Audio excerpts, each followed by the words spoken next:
This is Ryan McGee from ESPN, and you're checking out Around the Galaxy.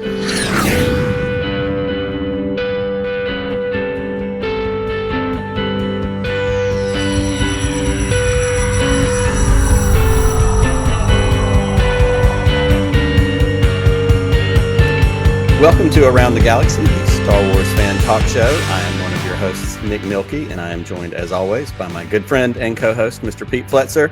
We bring you conversations with Star Wars actors, creators, authors, other actors, authors, personalities, people who love Star Wars. We have with us this week, our special guest is Mr. Ryan McGee. Ryan is a senior writer for ESPN.com. He is one of the hosts and personalities on Marty and McGee, which you can find on the ESPN Network, ESPN Radio. He is an author. He has written multiple books, one of which you can see over my shoulder, Welcome to the Circus of Baseball. He covers NASCAR, college football, pretty much sports of all kinds, and he's a Star Wars fan, which is why he is here with us, and we are so excited to have a chance to have this conversation with Ryan McGee. Ryan, go. What's up, guys? How we doing? Doing great. Hey, we're talking to Star Wars. Just talking Star Wars with Ryan McGee. How bad could it be, Ryan? I mean, really? Yeah. Well, we'll see.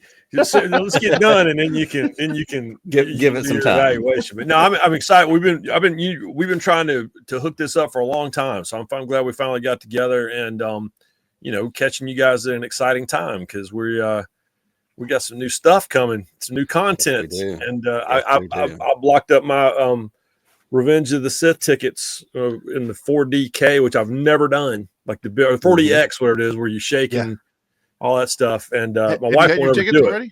Yeah, I know a guy who has reserved my seat at the theater, so I'll leave it at that.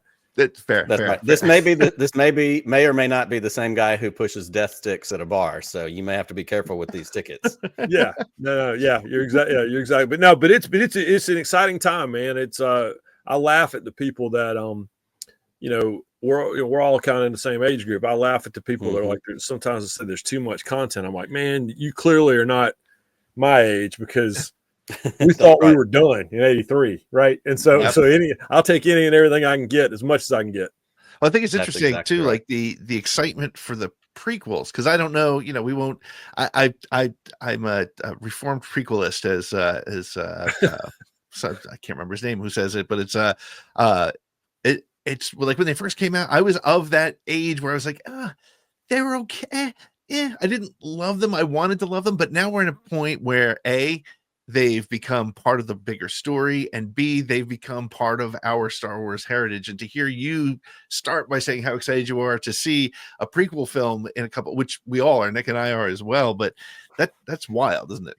Yeah, but it's interesting because something I have learned as a son and now a father is, every particularly with the films, every trilogy is for a different group of people. Ultimately it's for all of us. I get that. But what I remember distinctly back in the 70s was my dad, who's the coolest guy in the world, C-3PO drove him crazy. Like he just, why is he in the movie? He's annoying. I dressed up like C-3PO for Halloween, right?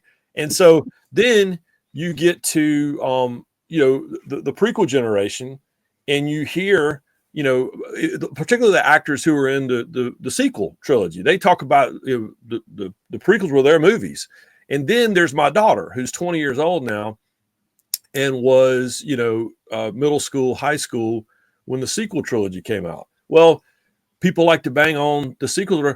Those are my daughter's films. Like she is so excited about what's next for Rey.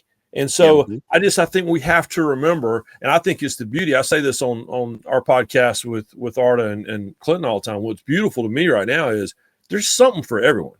If you want to go prestige, drama, murder, mystery, there's that. If you just want to stay old school and just keep everything within, the universe of the original trilogy, there's something for that. If you want to watch a cartoon or whether it's anime or whether it's for kids, it's all out there. And so to me, that's what's awesome.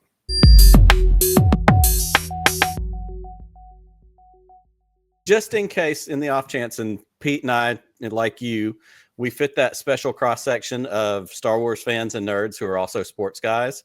So this is one of those great chances where we get together and talk about, a bunch of that stuff together. Before we get deeper into Star Wars, give everybody that may or may not know who you are a little bit of background on who Ryan McGee is, and kind of transition from there into, Never Tell Me the Odds and how that came together with you guys.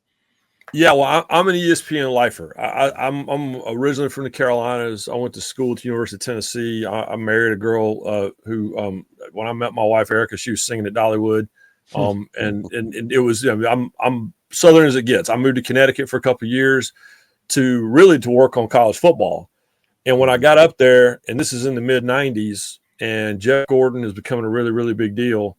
I'm the only guy in the state of Connecticut with a Southern accent. And they were like, well, you know about NASCAR, right? I'm like, yeah. Well, I don't think I knew as much as they thought I did, but I knew more than they did. And so that got me moved back to North Carolina for a couple of years. I covered motorsports forever. And I did grow up a NASCAR fan. My dad was on pit crews when I was a kid and all that. I'm from Rockingham originally. But worked at ESPN, started in the producer track, did a lot of features, and then I started writing for ESPN, the magazine, on the side. And eventually that became my full-time job. And I ended up rejoining ESPN full-time after I was gone for a few years ago, work at Fox and NASCAR, and did a lot of motorsports, but really started hitting college football hard. And that's kind of where I've been ever since. So my title is senior writer. What that means is I do a little bit of everything. You were gracious enough to mention Marty McGee. That's probably what I'm best known for these days, is, me and the redheaded guy who doesn't watch any movies, by the way. Like I'm Mr. Movie guy and he's Mr. Country Music guy. So we kind of balance each other out. Right. But Marty Smith and I, he's my brother, my work brother, and we have a great time. And over the years, I'm very obvious about my Star Wars fandom, my Marvel fandom. And, I work for the Walt Disney Company, and I can't. I mean, you were very. I appreciate you bringing up the baseball book. Welcome to Circus of Baseball. As you know, there's a few Star Wars references in there. I can't help it, right? Yeah, that's it. And so people started to recognize that, and so I pitched an idea for a podcast a while ago. I mean, years ago, and eventually it started to get traction as we started to get a lot more Star Wars content. Thanks to Disney Plus, and Clinton Yates, who is my other work brother, and Arda, Öcal, who's become a dear friend. They made it known that they love Star Wars, and so eventually, with all this new content, I kept pulling my idea out of a drawer. What about the Star Wars podcast? What about the Star Wars podcast? And what we try to do is we talk about our fandom, but then we also find, sports tie-ins. We try to find athletes. We hit Ryan Blaney, NASCAR champion. He is super hardcore, like covered in Darth Vader tattoos, and tried to ask Daisy Ridley out once and was unsuccessful at a Lakers game. But his entire motor coach, like, is decorated in Star Wars. We had Carl Weathers on not long before he passed away, and of course, as a big part of the Mandalorian, he played college football. I mean, he played in the NFL, and so it's been fun, kind of lacing these two worlds together. Because you guys know, when we were growing up, you had the sports nerds, and they're nerds, and then you had like the nerd nerds, and never between the two shall meet, right? And now, it's all interlaced everywhere, and so we try to talk about that on Never Tell Me the Odds, and knock on wood, we're very fortunate that some of the bosses seem to like it, so we're going to keep doing it. It's interesting because you say that about being a sports nerd and a Star Wars nerd, and they were separate. I feel like the three of us here on the screen, and many people who listen to us and listen to your podcast as well, I think there's a deeper connection there. I also think there's a musician connection as well. Like, I think we feel like your nerddom can't cross. But I mean, gosh, I was like an ice hockey expert and a baseball nerd when I was 7 or 8 years old, and then I could also tell you about everything Star Wars at the time.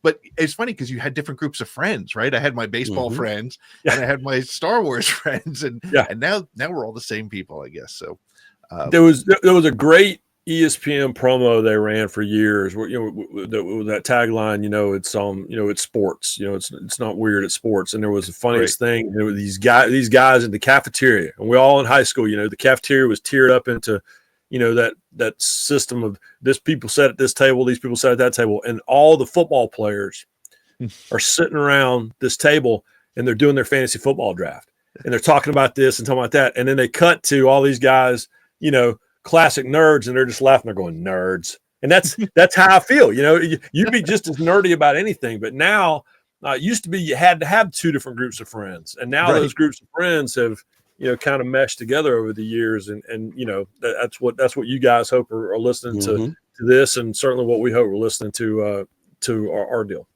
Yeah, absolutely. So let's talk a little bit about that. How did you discover Star Wars? It sounds like your dad was involved. And I always love the fact that most of these, whenever we ask somebody this question, there's a family element of some sort. I'm not forcing you to go there if there isn't one, but it sounds like there probably was. Yeah. So my dad's the man. My dad is a baby boomer.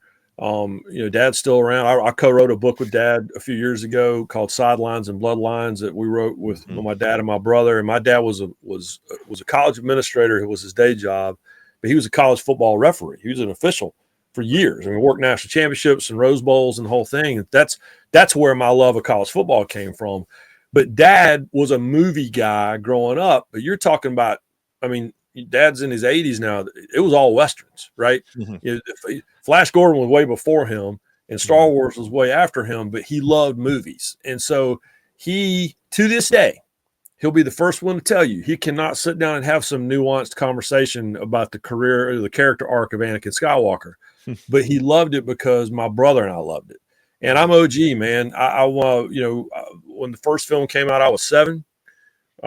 When Empire came out, I was 10, and when Jedi came out, I was 13. I mean, I am wheelhouse. And so going down to the Cinema 1 and 2 in Shelby, North Carolina, and my dad took us to go see Star Wars. It had been out for a couple of weeks, but it was so overwhelming and I was so anxious that he's like, all right, let's go. And, at the time, there were warnings out there about, is the cantina a little too intense for kids, and poor aunt and uncle are burned up skeletons. There's some, now it's all, there's 50 things worse than that right now, on my daughter's social media feed. Right. But just back in the day, that's what they're nervous about. But I was OG, man. Shelby, North Carolina, Cinema 1 and 2. I saw Star Wars. I know it was the first film I saw 3 times in the theater. First time we went back to, when Empire came out, we were living in Raleigh, North Carolina, in the Cardinal Theater. And I think I saw it 5 times. And then I'm a Return of the Jedi guy, man, because again, we thought that was the end. Yeah. And I remember like it happened yesterday. My brother, who's 3 years younger than me, my mom taking us to go see a matinee of Return of the Jedi opening weekend on a Saturday afternoon. And I would never cuss, never use cuss words. But as soon as the credits rolled, I looked at my brother and I went, damn. I remember it clear as a bell because it rocked me. And I went back on Sunday to see it again. I went back the next weekend. I remember it was in that theater for months. And when it finally disappeared, we were disappointed because we thought, we didn't have a VCR. We're never going to see this thing again. And so, yeah, I'm OG, man. I got right here on my desk, I've got my original action figures in the original collector case. And Clinton and Arda, who are just a little bit younger than me, they show the stuff they've got. And I'm like, that's really cool, but can I show you my original R2-D2 from 77? And they're like, dang. Yep. I got my Walrus Man right here. Yep. We can all play this game. They're buying it at antique shows. Oh, look at that. And I'm pulling out of my dad's closet. No, it's those guys. I got 3 C-3POs, and they're all in different phases of fading. You got one looks almost silver, one, I'm OG. That's and I'm proud of that fact too.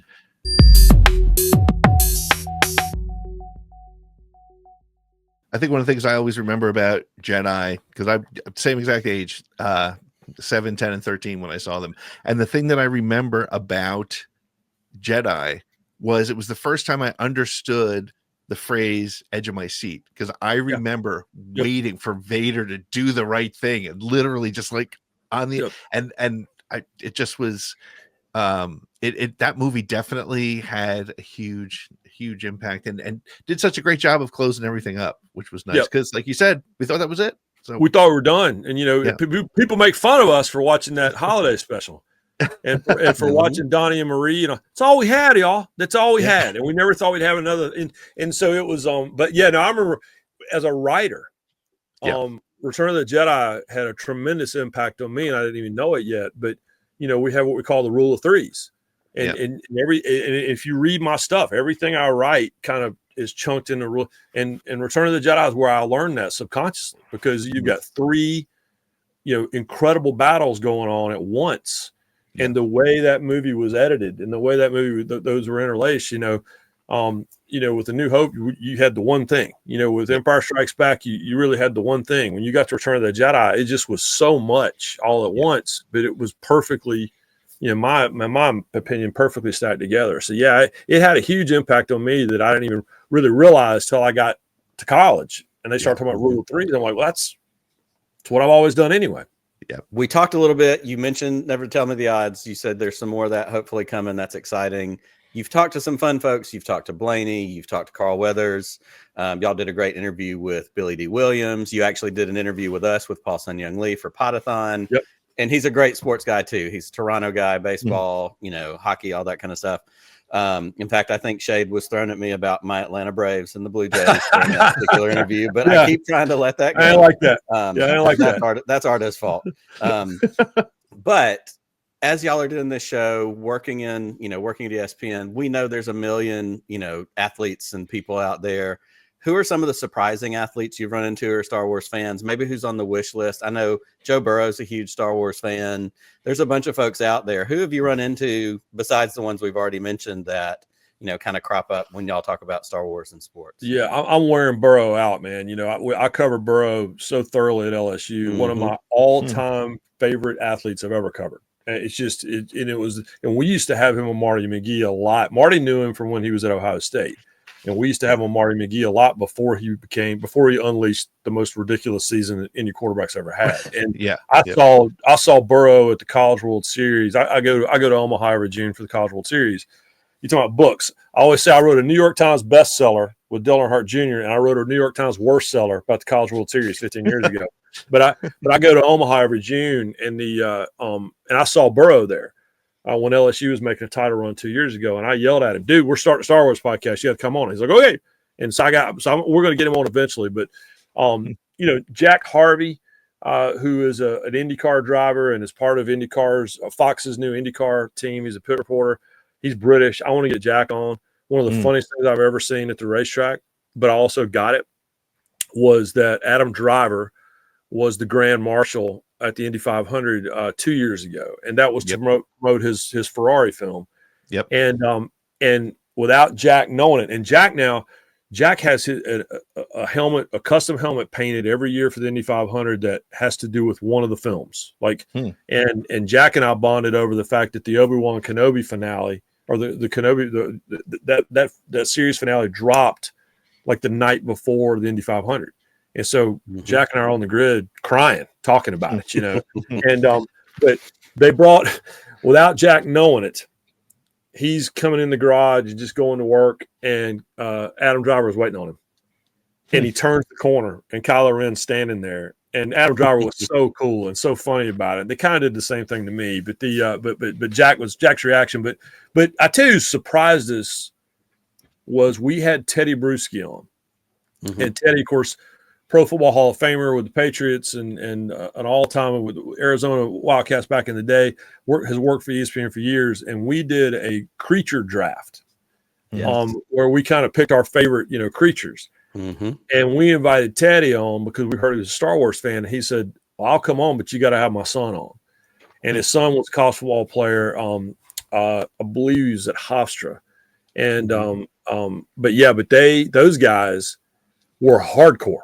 Like, I'm always blown away, right? Because we get a lot of like movie stars or whatever. Ithaca, he plays football. I'm sorry, we play football in Ithaca. But we get a lot of movie stars and recording artists, and they'll say, "I'm a big sports fan." And then you ask them, "Well, who's your favorite player?" And it's always the same handful of people, whatever. And same with Star Wars. "Oh, I'm a huge Star Wars fan." And then you realize very quickly they like it, but they don't really know it. The Brewskis blew us all away. Like they blew us out of the water. They had done so much research. And so that's my favorite part is when you know they're a fan, but then when you talk to them, you realize, oh, no, they're a fan. Like they're really a fan. All caps. Right. Yeah. That's wild. I love that. And it's funny too, because you have, and that's one of the great things about the show. One of the things we've done with the show is just we kind of call it like that opportunity when Star Wars fans meet, right? And it's funny, you see a guy wearing a Star Wars shirt at the mall or whatever, and you pick up a conversation because you're waiting in line, and it goes one of two ways. It's either that guy who's like, oh, I hate the sequels, and you're like, okay, this is that guy, or it's the guy who is like, well, my favorite Cantina creature is, and he names him and gives you all the stuff, and you're like, yep, this is one of us. So my brother's so fun. My brother's the smartest guy, and he always laughs about that with sports. Like he'll be on an airplane, and he's a big Baltimore Orioles fan, and some guy will have like on an Orioles hat or whatever. He'll, oh, you're Orioles fan? Oh yeah. I'm from Maryland. I'm a huge Orioles fan. And then my brother says, and then I embarrass the guy because I spend the next 20 minutes like doing some deep dive on some shortstop in Norfolk who's going to, and then you realize, oh, the guy's like, man, I've go to some games. Yeah. What are you talking about? So I respect all levels, but sometimes I will totally run over some poor guy who at the airport and go, man, I love Star Wars. And then I get irritated. It's true. You do have to, I find myself scale it back. Yeah, that's why I like talking to you guys. You have to scale it back. You have to scale it back. No, you don't have to. When I do a podcast with a group I really like, it's I don't have to scale it back. Normally you that's do right. a little bit. Well, we're gonna dig in a little bit on some of that deep sort of nerdiness here. We're gonna throw a couple of a little later, we're going to have our 10 question segment for you. But before that, we want to throw some sports related Star Wars things and just kind of get your first thoughts and give us a little bit of detail. Like, for example, let me ask you this question. Which spaceship from Star Wars do you think is most like a stock car? Well, one of the greatest episodes of The Mandalorian, which wasn't actually The Mandalorian, was during Book of Boba Fett. And one day I want to talk to Jon Favreau and Dave Filoni about it because, what they did was they took what was already one of the most amazing, one of my favorite ships, which is like just a Naboo starfighter, and they dropped a Hemi in it. That's what they did. They dropped a Hemi in it. That thing had like a Holly carburetor in it. And so, so that was they basically took Richard Petty's, Dodge engine from 1967 and dropped it into his Plymouth engine and dropped it into a Naboo starfighter. So that's the answer. Because it just was, I know it doesn't look like a stock car, but you know what? They took a stock ship and they made it not street legal. And they did it by dropping literally a hot rod motor into it. So no, you talk about a nerd when they took one of my favorite ships and then they dropped, basically a NASCAR, Cup Series engine in it. My wife literally went, oh my God. I said, what? She's like, it's like you wrote this. I go, it is like I wrote it. So yeah. They just got to throw a couple of cases of moonshine in the back and they'll be ready to go. Even had like a nitrous bottle in it, right? So yes, when our friend, when he gets pulled over, basically, Paul make a look for registration and he hits that button. And that's basically, it's game basically over. Just hit a nitrous bottle. And much like NASCAR, they took a vehicle that anybody could go get and then made it nothing like what everybody can go get. That's because it. It was so much cooler and better and faster. As far as it's stock, but it is not. Yeah.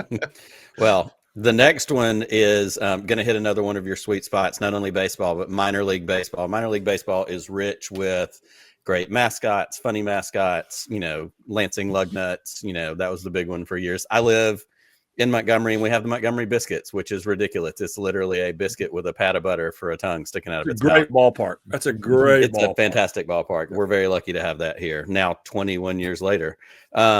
Which creature in Star Wars do you think would make the best minor league mascot? It feels like, and you mentioned the book, in the mid 90s, 94, when I was working for the Asheville Tourist, is when this, and I write a whole chapter about it, is when this mascot madness kind of started. And, Charleston, South Carolina went from being the Charleston Rainbows to the River Dogs. and everybody started, Hickory never had a team that other crawdads. And even with the Asheville Tourists, we brought in, we created this tourist bear, right? And Ewoks just look like a minor league mascot to me, like an Ewok logo. I can see an Ewok logo on a hat, right? I mean, doing something. And so, Ewoks to me always felt like I always wanted to see an Ewok. Like you had some minor league ballparks, and I know with the Oakland A's for years, they had the dog that would run the balls out to the umpire, right? And seeing Wicket run out, holding like a basket of baseballs and delivering it to the umpire, I always thought would be like the greatest thing ever. So give me an Ewok. I love Ewoks. Okay. That's great. And Ewoks that's the thing that for the minor league baseball mascot, it's got to be kid friendly. It's got to be fierce in its own way, right? And in Ewoks, they're murder bears. But kids love them. So that's right. Yeah, that's it. Yeah. Forget the fact that they killed thousands. Sure. You're right. Just roll with the fact that they're cute.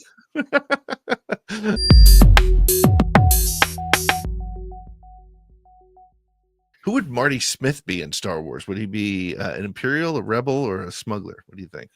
It's funny with Marty. I say this about Marty all the time. Marty saw the original films. I don't think he's seen another one since. But it's not Star Wars. He just doesn't watch movies. Like Marty on our show will quote a movie, and it's like it's always Tombstone. Like he's never seen I don't think he's seen a movie since like 1998. And so it's so funny. But it's a good question.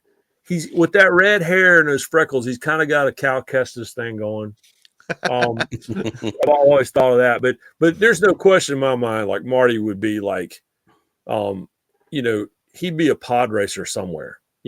He's got it. Marty's the most competitive person I know that was never paid to be competitive. You know what I mean? Like I work with Tim Tebow and Roman Harper and these guys, but Marty's so competitive. Like I won't even I won't play pickup basketball with him. And so Marty would more than likely he would not be on a cold planet, because if you've seen him, he just did we were at Ohio State for the first round of the college football playoff, and all he did was scream and yell about how cold it was the whole show. And then he just did the Stadium Series hockey game back in Columbus, and just screamed and yelled about how cold he was all during Marty McGee. So he would definitely be on a desert planet and would be a pod racer. And I'm not saying he'd be good at it, but I'm saying that I've seen the truck he drove when he was in high school in Western Virginia. So he would fit right in with those guys, stealing parts and building pod racers. Building it up. I like that. Well, before we get to the last one in this little section, I'm going to ask kind of a similar follow-up, and this is very self-serving, and you'll know why when I ask it. I'm a huge Tony Kornheiser fan. I have followed Kornheiser for 20 plus years now, and I'm always excited when I hear you on the show. Tony Kornheiser's his own unique brand of grouchy old man. That's part of why I like him so much. So the follow-up question is, who would Tony Kornheiser be in a Star Wars? He'd be some sort of bartender, like a cantina bartender, right? Yeah. The guy that's back there cleaning glasses, and now I got to go mop blood off the floor. And why are you guys doing this? No droids are allowed. Yeah, no droids are allowed in here, right? I think Tony would be perfect. And it's been so much fun, by the way. It's funny because I never knew Tony that well. But then a few years ago, they were looking for someone to talk about, I think, the Daytona 500, the Indy 500, and I'd written a story about it, and they had me on. And I'm really lucky because he's an all-time legend, man. And they call me for a lot of stuff. Yeah, and I love when you're on. He just very quickly. They do viewer or listener emails at the end of most of their shows, and it's always that big deal. Like I've sent a million emails, and I've gotten 6 or 7 on over the years. Awesome. So every now and then when you get an email on, you're like, holy crap, this is a big deal.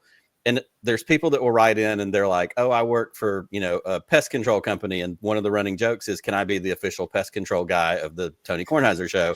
So I wrote one in at some point about being a Star Wars podcaster and so he went on this whole little runner for like a minute.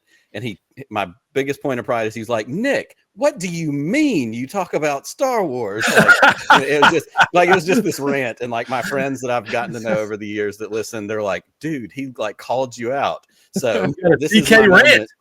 Yeah. Yeah, exactly. Yeah. I got a legit TK rant about being a podcaster, so I'm probably going to clip this out and send it to him and see if I can get it on. 100%. No, he's been really good to me, man, and it's He's a great. he's a legend by any measure, and so it's fun to get to know him a little bit over the last few years.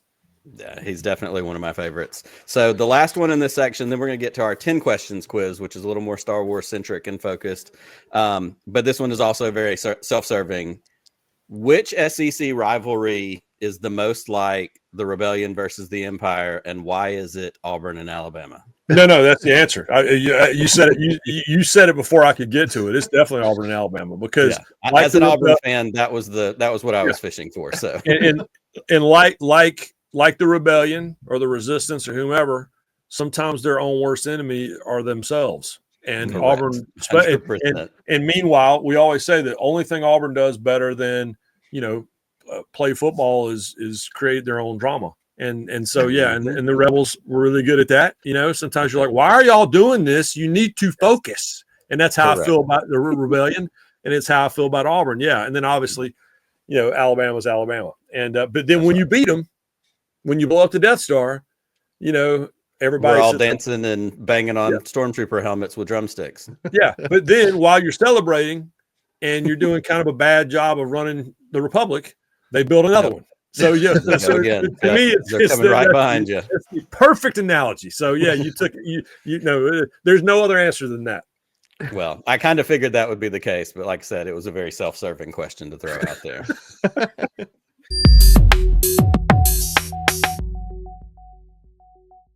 Well, we're going to now hit our 10 question segment. Is what we do with our guests, sort of like inside the actor's studio, but they're all Star Wars related. So let me get to that first question here for you.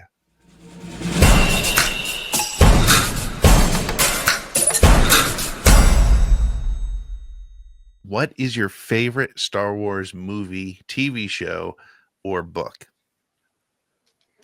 I'm a Return of the Jedi guy.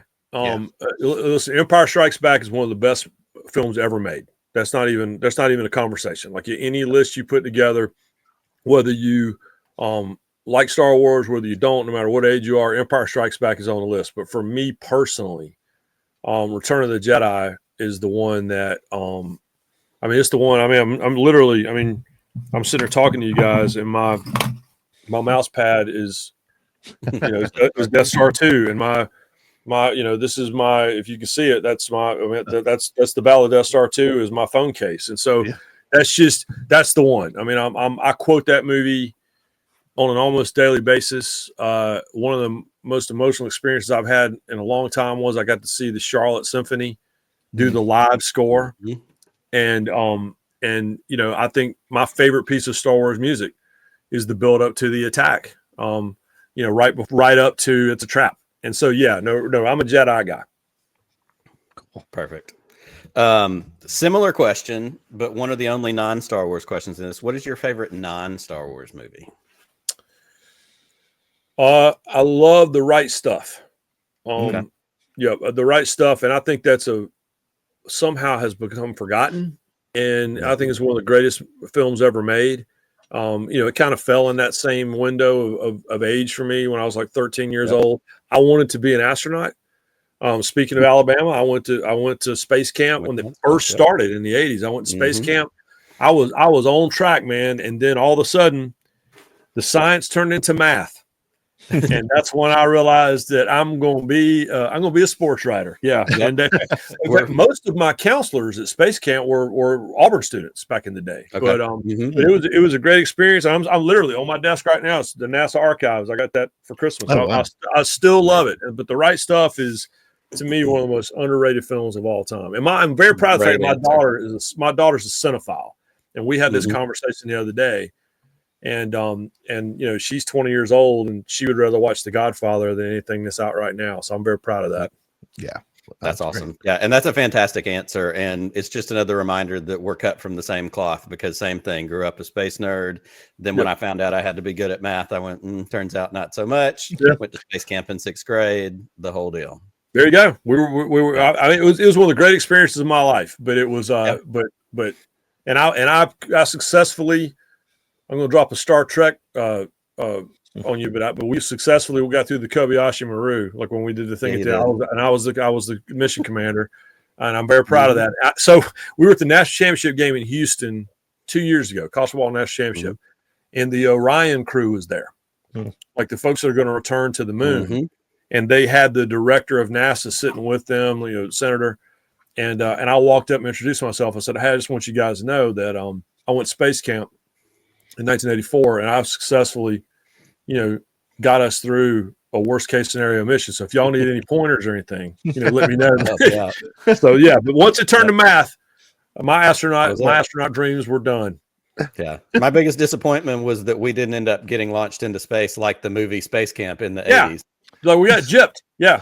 What a ripoff. Well, speaking of numbers, I hate to bring this into math, but describe Star Wars in 3 words or less.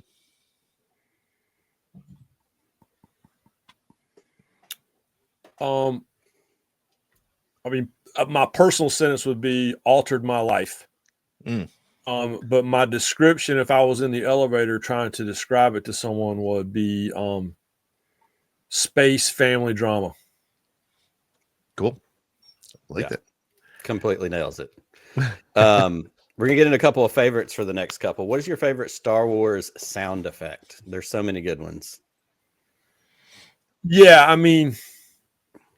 gosh, that's really, really difficult. I'm an R2D. I love R2D2. Anything that comes out of his mouth, I'm all about. Out of his not mouth, but process or whatever. At the Droid Depot at Galaxy's Edge, I've been known to just drive everybody crazy because I'm hitting every button I can find. Just droid sounds, but then the best R2 sound is obviously the scream. When things are going wrong. But when Boba Fett, when he drops the bomb that absolutely sucked all the air out of the theater, and then we get that sonic noise, that it's hard to beat that. I tell you what's underrated though, in its sequels, is on the Holdo maneuver, which I love. I love Last Jedi.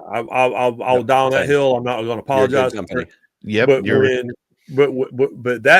that movie was so good, and that scene was so dramatic. And again, like the sonic charge, it was the silence of it, and then that kind of rip and scream and all that. That was to me. That's very underrated. But yeah, you can't go wrong with the sonic charge from Boba Fett. That's fair. Totally fair. Well, I think you answered the next one, but who's your favorite droid out of all of them? It's got to be R2, I guess, but. Well, R2, the reality is that R2 saved the galaxy more times than we could spend an entire podcast going through all the times he saved. And it kept everyone's secrets, by the way. Yes, true. The most loyal of loyal. But we did a droid draft. Okay. Actually, when we did, we did that on our Never Tell Me the Odds, and we had such a good time doing it. But it's, I love pit crew. I love the pit droids because I'm a NASCAR guy. I sometimes get a little tired of the smart alecks. I wasn't as heartbroken. I love Solo also, by the way. I wasn't quite as heartbroken when she died and they plugged her into the system as everyone else was, because I was like, good, can she just navigate now? But it's hard not to go with R2, but I love C-3PO, and that goes back to, like I said, I that's my answer, because I love that Laurel and Hardy idea. I love that, again, C-3PO had that incredibly emotional moment in Rise of Skywalker when he said goodbye to his friends. I think in him, and I love, the fact that he got the first and last line, and really in the first film and in the ninth one. And so, and I love the book, by the way. I love Anthony Daniels' book about being C-3PO. So I'm gonna go with C-3PO. All right, cool. You like these long, rambling, non-committal answers. No, this is. that eventually I was going to get say the answers are long and interesting, but they don't really commit to anything. But that's okay. It's just me thinking out loud. But the answer should Yeah, it's a favorite child situation most of the time. Anyhow. Yeah, how are we that's supposed very to pick true. these? True. Yeah. All right. Well, let's change it up a little bit. Which Star Wars character would you most like to be, and why? I mean, you got to go with Han Solo. I mean, he's I mean, being frozen for a while is not any fun, but you know, your son giving it to you in the end is not great, but everything else is awesome. He's just what I love about him, and I'm a Captain America guy, and what I like about and I had to I was you talk about nerding out when I had the chance to talk to Anthony Mackie at the Daytona 500 on SportsCenter, but then he and I talked about it off camera about what I love about Han Solo is what I also love about Sam Wilson as Captain America, which is there's no super serum. He can't fly. You know, he can't shoot lasers out of his fingers. He can't do any of these things. And Han Solo never once came close to even moving a cup across the table, right? There's no force sensitivity whatsoever. And what I love about the character, and again, I love Solo. I love Solo, the film. That's another hill I will die on. And what I love because it's that reminder of every opportunity in the world to just be a bad guy and just be happy that way. But has a moral compass that he cannot ignore. And to me, that's what I love about Han Solo. And again, thought the Force wasn't even real, but still was compelled to always do the right thing. And plus he's funny as hell. So it's, you know, it's, and you know, met lots of ladies and drove the fastest ship in the galaxy. I'm not sure what else you want from somebody. Yeah, right? Can't beat that. Yeah, wins across the board. That's and at this point, honestly, the way the world's going, being frozen for a little while might not be the worst deal. Yeah. No. I'm kind of doing that right now. As a matter of fact, I'm not reading anything or looking at anything except for Star Wars. There you go. Going into that carbon chamber for a while. Yeah, I'm all about it right now. Yeah.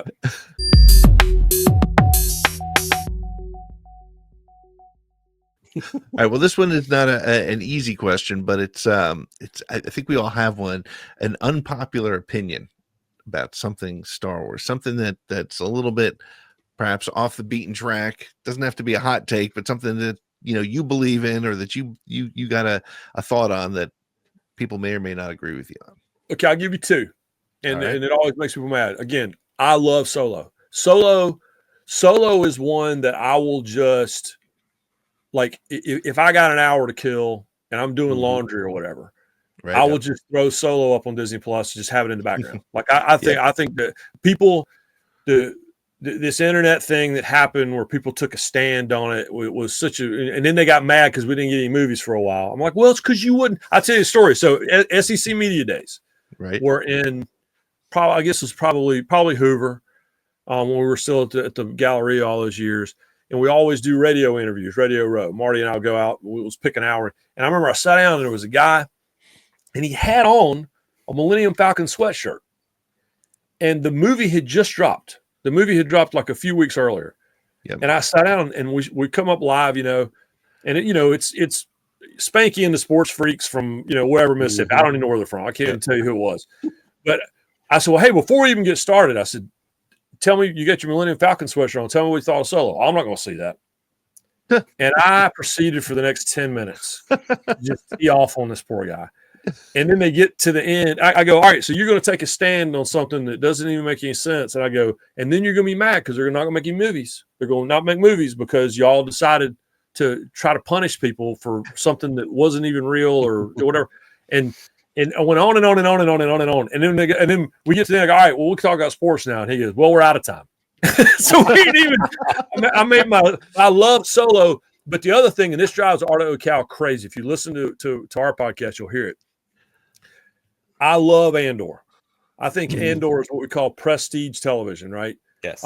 There are more amazing moments in that first season, but it took me a minute to get there. Like what I kept telling everybody, we're like 2 episodes in. And I kept telling Arda and Clinton, I kept saying, is this show just going to be British people mumbling by a campfire? Because that's kind of what we got right now. But then once the heist happened, and then and then the prison break, and I mean the funeral, the moments were so amazing, and I cannot wait for season 2. Yeah. But when I go back and watch it now, it wasn't as slow as I remember. I think my brain is still movie brain. Like I'm waiting for it to get there faster. And now you have to understand this is a television series and it's a slow burn. But yeah, that first 2 episodes, I literally was like, is this, we just going to sit around campfires? I can't understand anybody. Like I've got the TV turned up to 90. And, but once it got going, it was great. But yeah, but Arda gets so mad at me when I say that, but it's true. What do you think of this release schedule that's coming for Andor season 2, the 3 episodes at a time a week? I mean, and the way that the show is chunked out, those 3 episodes are very significant because I think we're dealing with a big period of time within those 3, and then the next 3 are going to be another period of time. So, so I'm really and everyone has been very open about the fact that this is going to walk us literally right up to the opening moment of Rogue One, which is amazing. But I like it. I mean, it's different. We all got a little spoiled at the start of the streaming world, where we would get an entire season, which granted, this entire season is like 9 episodes, but at least you could sit there and binge it. Sure. And then all of a sudden, when we started getting 1 a week, my daughter was like, "What is this?" I go, "This is how TV used to work." This is how it used to be. Yeah. You kids out there, this is how it used to work. But but I like it. I mean, I've always liked the fact that they typically will drop 2 episodes first. Get a little momentum going, and so, but it's going to be really, really interesting. And it's, and you can tell the people who are involved with it are so excited. And even my friends that work in promotions at the Walt Disney Company, we're already starting to talk about what can we do to can I get a guest on Marty McGee? Can we get a guest on Tell Me the Odds? And you can tell with the PR people who work on these things all the time what they're really excited about and what they're having to get excited about, and they are very excited about it. Very excited about it. And so I'm really, really I'm anxious to get it out there. Cool. That's awesome.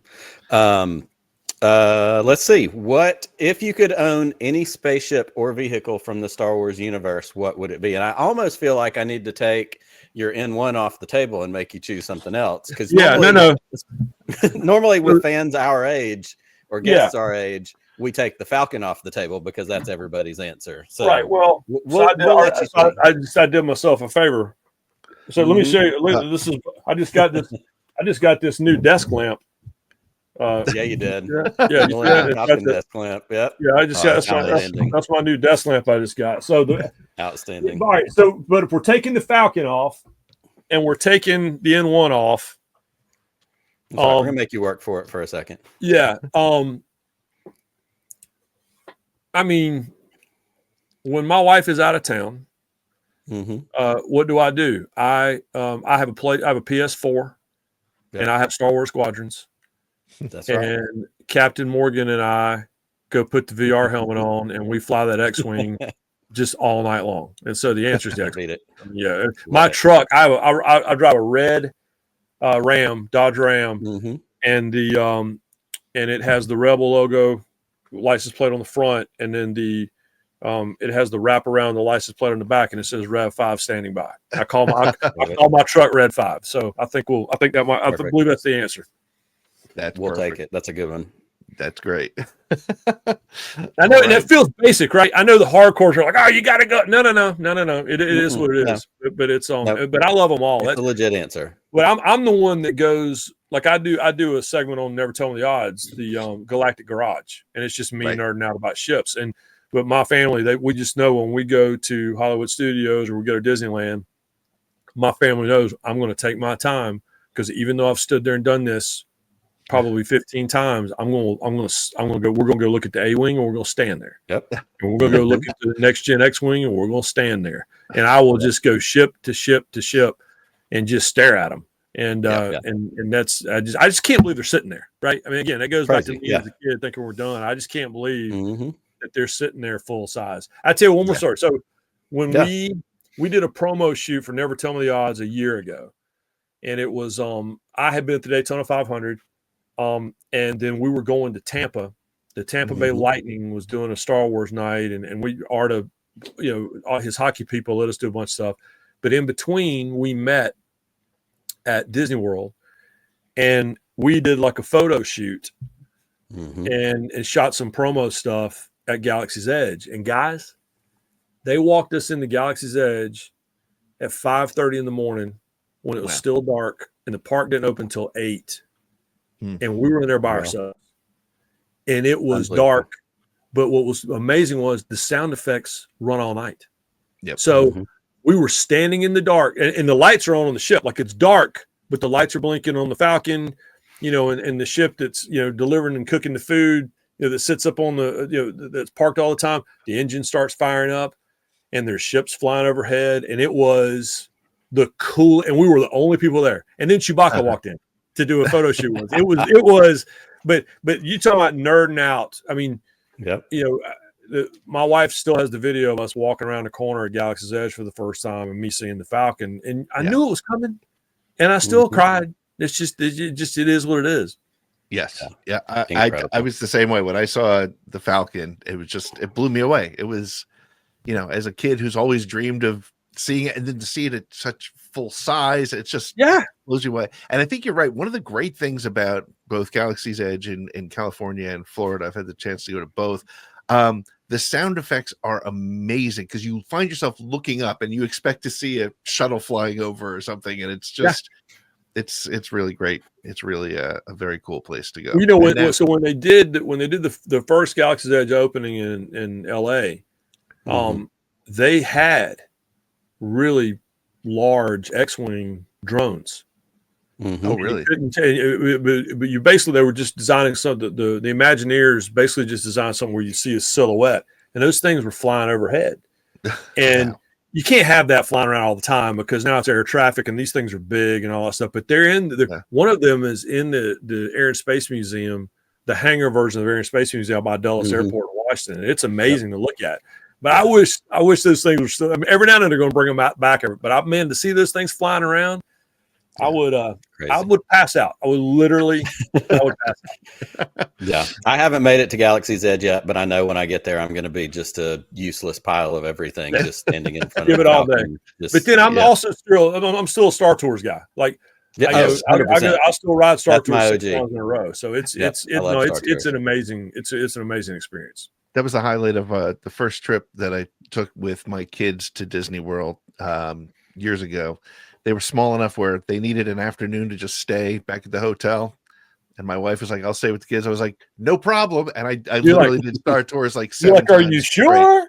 Yeah. Are you sure? Okay. Are you sure? Yeah. Okay. That's amazing. If you insist.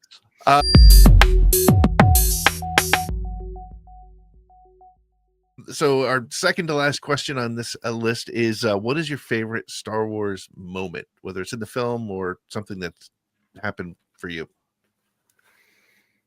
Well, I mean, the moments for me are when films have come out and been able to take my daughter to the theater, and that's why the sequels will always hold a special place in my heart, because taking her to go see the sequels, and she was just gotten old enough to love it, and had seen the originals, and she loved Anakin, from the prequels.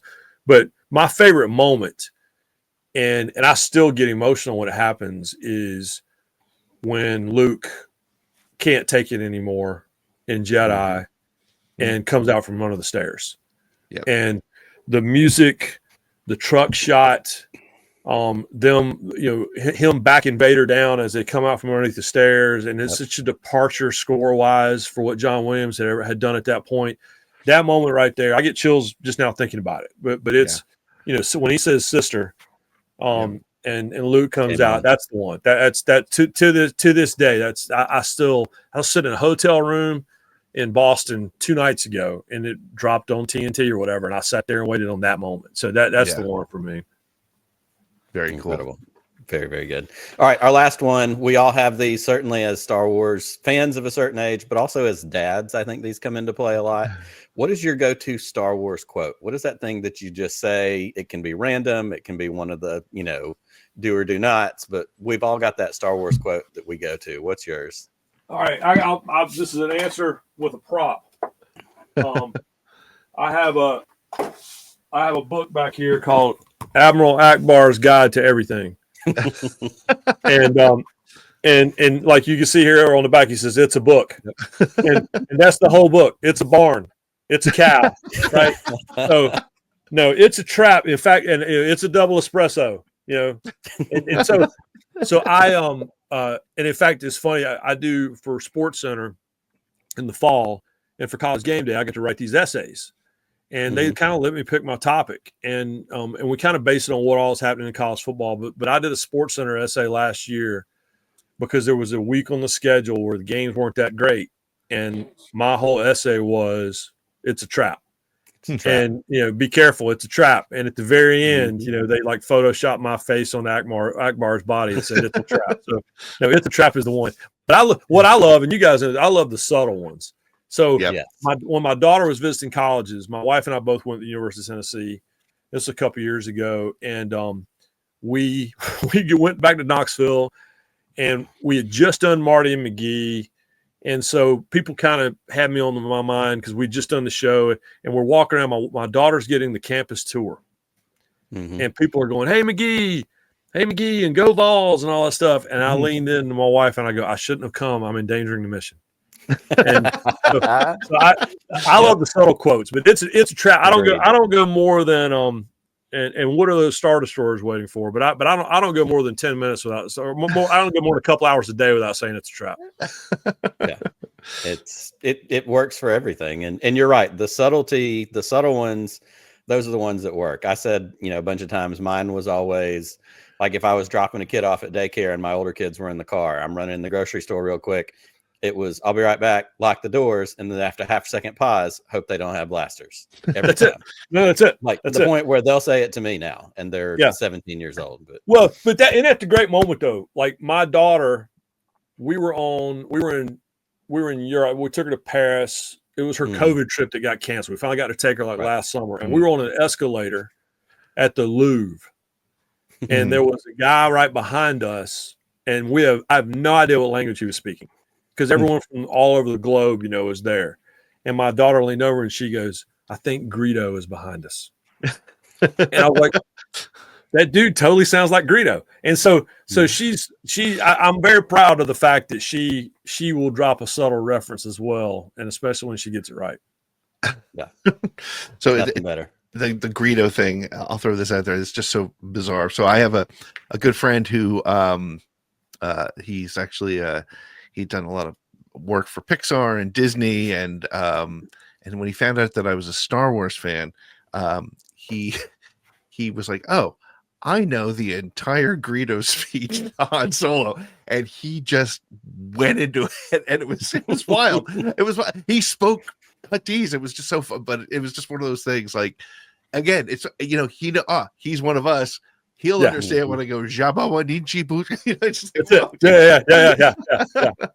No, well, my favorite is now because I will my Instagram feed probably just like yours. It's just nothing but Star Wars.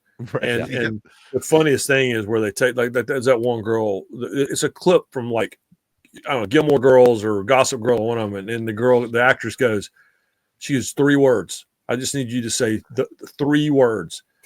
And then it cuts and he goes, Tewatawanga. And I'm like, that's it. I will sit there and scroll Star Wars Instagram forever because the creativity. My favorite was always the change my mind meme. The guy at the table, it says change my mind, and it says Dewanawanga. Change my mind. That's it. That's the absolute best. Yep, that's great. Well, absolute best is the way to describe the time we spent with you, Ryan. Thank you so much. This has been an absolute blast. Tell people where they can follow you and tell us, make sure they know about Never Tell Me the Odds. Yeah, I'm at ESPN McGee on all the social media platforms. And then my work is you can find it on ESPN.com. Marty McGee's every Saturday morning, 7 a.m. Eastern, 6 a.m. Central on ESPN Radio and SEC Network. And Yeah, never tell me the odds is about to be. It's about to come out of hibernation. You know, our producer Kelsey is had a great opportunity, and we were looking for a producer. Clinton is a dad now, so he had paternity leave, and now we're about to get it cranked back up just in time for Andor. So wherever, just like you guys, wherever you subscribe, it was the like, subscribe, download, all that stuff. All that stuff. Yep. All, never all tell the me the stuff we're odds. conditioned to say. Yeah, me, Clinton Yates, and Arda Öcal, and we love y'all's show, and it's been so much fun getting to know you guys. You know, and we had such a great time with the other project that we did together, and we hope to participate in that again this year. So give us a call. Absolutely, we definitely will. Thank you so much, Well, we Ryan. appreciate you. We'll see you again. Thank you, guys.